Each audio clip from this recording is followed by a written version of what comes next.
प्रेम एक ऐसा शब्द है जिसके अनगिनत आयाम हैं, अनगिनत अभिव्यक्तियां हैं। कइयों ने इसके बारे में बहुत कुछ लिखा है, पर यह विषय कभी भी अपनी था नहीं पा पाया। हमेशा ही कुछ बाकी रह गया लिखने के लिए, क्योंकि प्रेम का संबंध भावनाओं से है जिन्हें व्यक्त कर पाना संभव नहीं, परंतु इन्हें महसूस किया जा सकता है। यह अनुभव भी हर व्यक्ति को अपने अपने ढंग से अलग अलग होता है। जिसकी जैसी चेतना है वह चित्त की स्थिति होती है, उसकी वैसी ही भावाभिव्यक्ति होती है। चित्त व चेतना के निम्न धरातल पर प्रेम ही वासना के मटमैले रूप में होता है, और उन्हीं के उच्च धरातल पर यही वासनाएं रूपांतरित होकर विशुद्ध प्रेम भक्ति में बदल जाती है। मानव जीवन की हर पीढ़ी ने प्रेम की अपने अपने तरीके से व्याख्या की है। शास्त्रों में प्रेम का एक अनुपम उदाहरण राधा कृष्ण के प्रेम के रूप में है। यद्यपि राधा एवं कृष्ण का विवाह नहीं हुआ था, लेकिन राधा के लिए कृष्ण कभी भी संबंधों से बंधे नहीं रहे, बल्कि उनकी भावनाओं में सदा जीवंत रहे। प्रेम का प्रतीक यह जोड़ी चिरकाल तक आदर्श प्रेम के लिए जानी जाएगी। हिंदू और मुस्लिम साहित्यकारों ने भी राधा कृष्ण के दिव्य प्रेम का अपने अपने ढंग से बखान किया है। प्रकृति और पुरुष के सनातन प्रेम की सर्वोत्कृष्ट अभिव्यक्ति है राधा कृष्ण का प्रेम। प्रेम को स्त्री पुरुष की दैहिक सीमाओं में बांधना प्रेम के वास्तविक सत्य के साथ अन्याय है।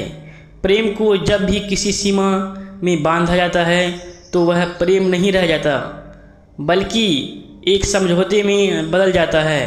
सच्चा प्रेम विस्तृत गगन के सदृश होता है, अपेक्षाओं से परे होता है और सिर्फ देते रहने के लिए प्रतिबद्ध होता है। प्रेम जब वास्तविक रूप में होता है तो परमानंद जन्मता है। प्रेम की व्याख्या उसी तरह नहीं की जा सकती जिस तरह परम आनंद की अनुभूति के शब्दों के माध्यम से नहीं बताया जा सकता। यह तो महज अनुभव करके ही जाना जा सकता है। परमात्मा से जीवात्मा का मिलन ही मानवीय प्रेम की सर्वोच्च परिणति है। यह मिलन तभी हो पाता है जब मानवीय चित्त शुद्ध पूर्णतया परिष्कृत व प्रकाशित हो तथा भगवान के प्रति निर्मल प्रेम की अभिप्सा अपने अंतःकरण में लिए हुए हो। इसका एक अनुपम उदाहरण मीरा का कृष्ण के प्रति प्रेम है, तुलसी का राम के प्रति प्रेम है।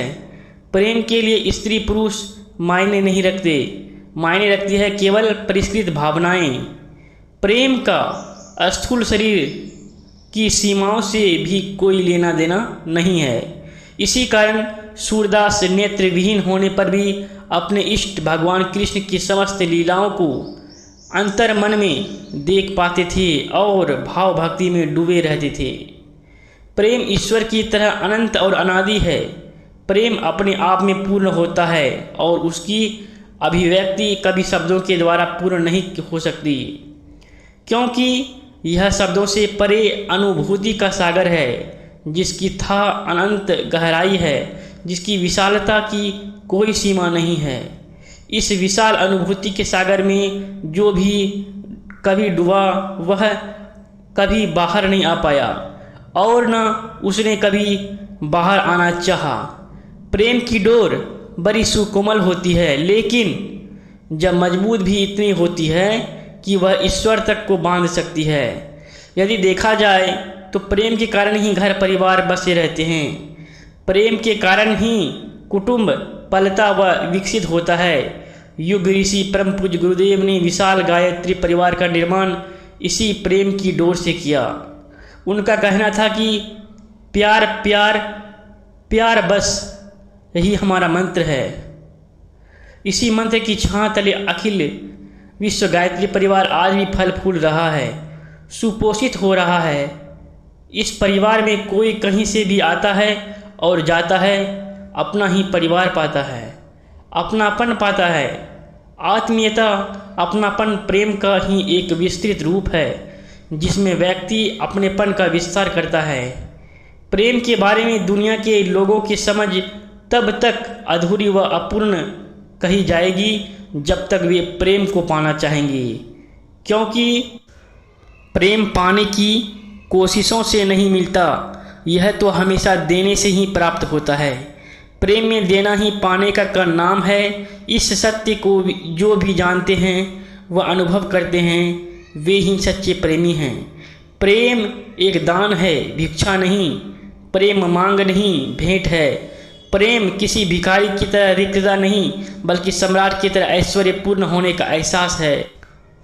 प्रेम खालीपन का नाम नहीं, बल्कि पूरी तरह सुंदर, सुकोमल, शुद्ध भावनाओं से भरे होने का नाम है।